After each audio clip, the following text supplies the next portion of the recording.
Dear Patriots, before the news starts, please subscribe to our patriotic channel by clicking the subscribe button. Give us a thumbs up to this video.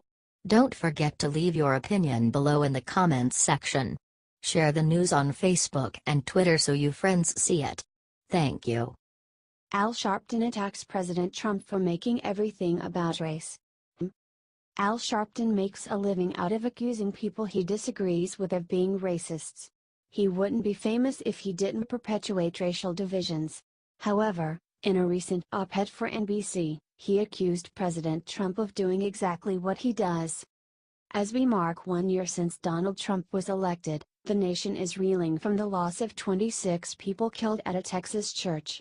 These tragic deaths come almost exactly a week after a suspected terrorist attack in New York that killed 8 and about a month after the worst mass shooting in modern U.S. history in Las Vegas killed 58, started Sharpton, as if to suggest those tragedies were Trump's fault. There were hopes last year that the executive office would temper some of this pettiness, but sadly we now see this is not the case. Rather than attempt to grow and learn, Trump has leaned into his role as divider-in-chief. This is exactly the same racially divisive, unapologetic blowhard I knew in New York, he claimed. And the results unfortunately speak for themselves. His ugly, contentious presidential campaign has translated into an equally ugly and divisive first year. Whether it's attacking Congresswoman Frederica Wilson following the tragic deaths of 4 soldiers in Niger, hesitating to condemn white supremacist violence in Charlottesville, advocating for the firing of NFL players exercising their First Amendment rights, or politicizing terrorist attacks, Trump's time in office has only made this country more polarized, wrote Sharpton. Obama was an extremely divisive president too, but he doesn't care because he agreed with Obama. And of course, we all know why Al Sharpton wouldn't say something bad about Obama.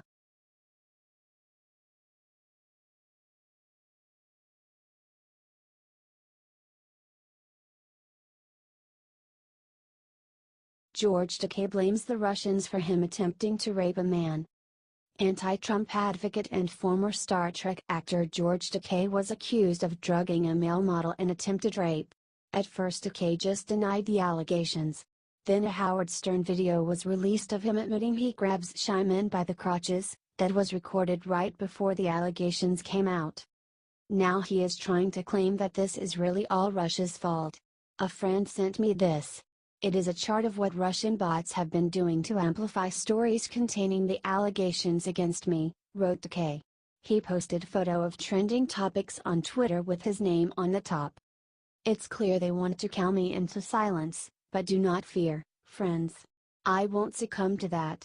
By way of background, when I criticized Putin's anti-LGBT policies publicly, Russian bots attacked my Facebook page relentlessly, and we had to develop special security measures and ban all traffic from within the Russian Federation and the Ukraine.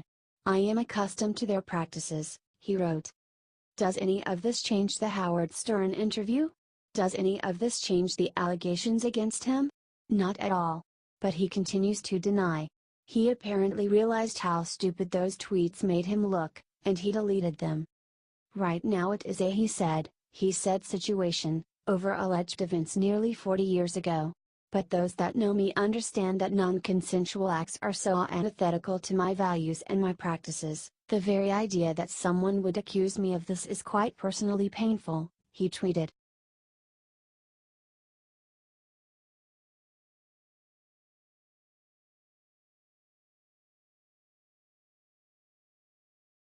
Hannity gets the perfect revenge against Media Matters for trying to pull his funding.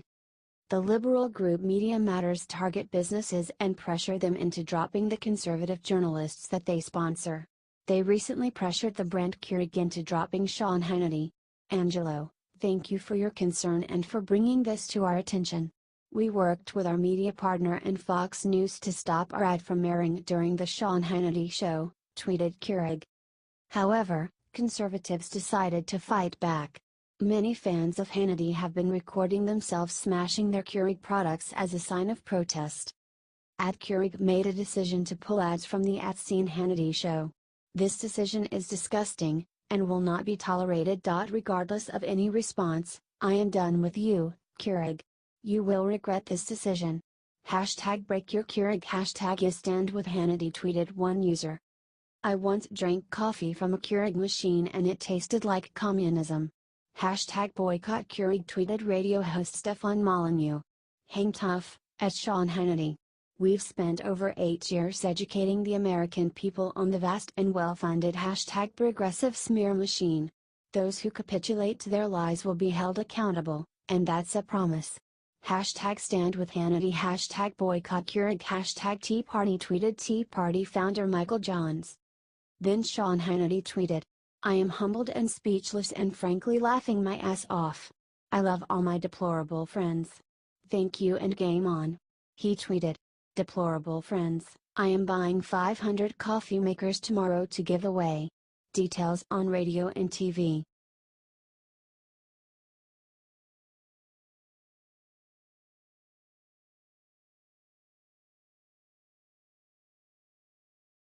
Whoopi Goldberg abruptly ends interview after being asked about her sexual harassment. The View host Whoopi Goldberg was in an interview with iHeartRadio's Dominic Nadi to talk about her ugly Christmas sweaters. However, Nadi quickly changed the topic to ask if she had ever been sexually harassed, since that is a hot topic in Hollywood. No, honey, responded Whoopi Goldberg. Suddenly Goldberg's publicist jumped in. I'm just going to jump in and let you know we're going to focus on the ugly sweaters. Focus on the sweater line, please. As I warned you before the call, said the publicist as Goldberg sat there quietly. And suddenly, the interview was abruptly ended. Why was she so scared of the question? She spoke against sexual harassment in Hollywood during a different interview with The Hollywood Reporter. People in power, be they men or women, always prey on people who they know won't tell, said Goldberg in an interview with Stephen Colbert. It's all coming, and what's happening is women are taking back the narrative, because they're saying, look, we're going to make it dangerous for you to sexually assault us and sexually abuse us. You're going to lose your power base if you do that from now on, because women are starting to speak, Goldberg said. Gay folks are coming out saying, hey, this happened to me too. So it's an issue that isn't about sexuality. It's about power. And when you prey on the weak, the stronger of us have to stand with the weak and say, we got your back, and that's what's happening now. I think it's great, she said.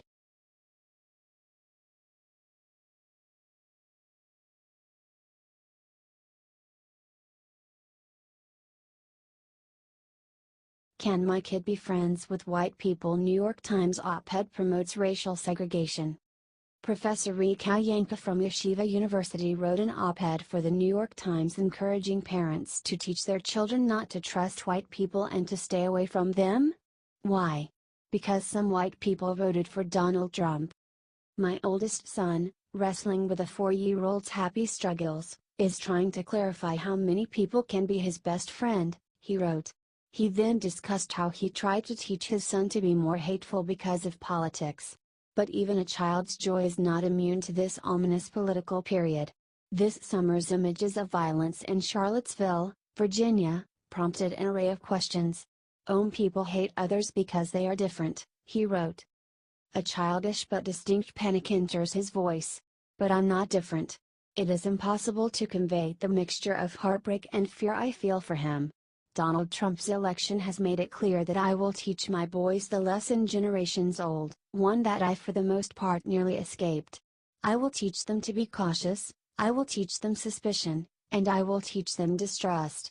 Much sooner than I thought I would, I will have to discuss with my boys whether they can truly be friends with white people, he wrote.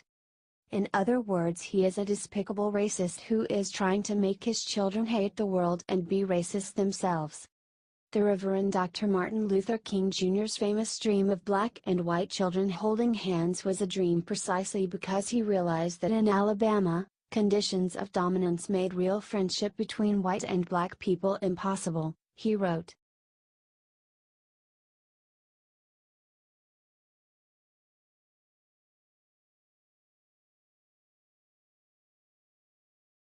David Brooks exposes chilling link between Bill Clinton and Harvey Weinstein. We have been learning more and more about sexual assaults in Hollywood ever since accusers against Harvey Weinstein came forward. During an interview with Charlie Rose, New York Times columnist David Brooks exposes how Bill Clinton is related to this culture of disrespecting women. The uncomfortable thing for a lot of progressives, frankly, is how much did the Clinton thing create this whole environment? How much did tolerance of Bill Clinton create the environment in which the rest of this was given permission? Said Brooks. I think it had an effect. I think the fact that nobody, was approving Bill Clinton and some of the things he was accused of doing. But people were not saying, we are drawing the line here. And if you don't draw lines in these big cases, then you don't draw lines in the little cases in the workplace, he said. While this logic could be better applied to the rampant liberal sex abuse in Hollywood, Brooks tried to use this to attack Roy Moore and Donald Trump. And so, now we're seeing, we saw Republicans tolerating what Donald Trump was accused of doing, and today, we're seeing this astounding case where Republicans in Alabama are tolerating what Judge Roy Moore is accused of doing, he said.